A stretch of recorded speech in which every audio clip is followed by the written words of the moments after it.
तिकडून पाहणार कोणीतरी. हो भैया वरती कर ना यार तू.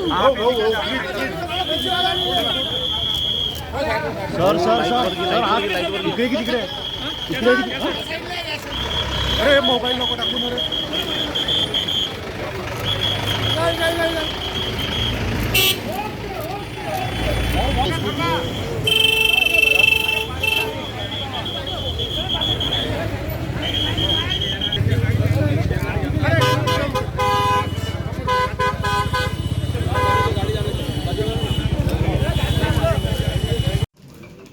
नागपूर जिल्हा सहकारी बँकेमध्ये झालेल्या गव्हर्नमेंट सिक्युरिटीच्या घोटाळ्यामध्ये सुनील केदार दोषी आढळले आहेत. या संदर्भाचा आजच न्यायालयाने निकाल दिला.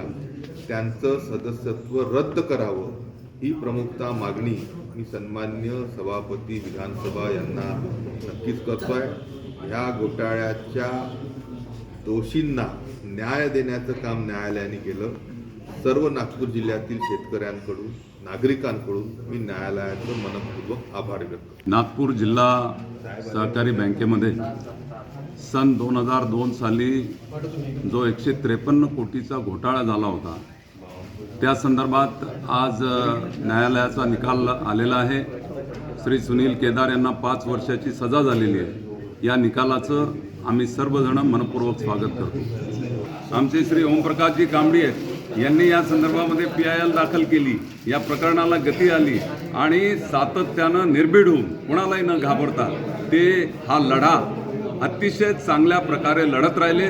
तुम्हाला माहिती आहे की केदारांचं राजकारण हे दडपशाहीचं राजकारण आहे. केदारांचं राजकारण हे दादागिरीचं राजकारण आहे. पण त्या दादागिरीला दडपशाहीला न भीता श्री ओमप्रकाशजी कांबडी यांनी अतिशय धैर्यानं हा लढा या ठिकाणी दिलेला आहे आणि आज अंतिमतः याचा निकाल आलेला आहे.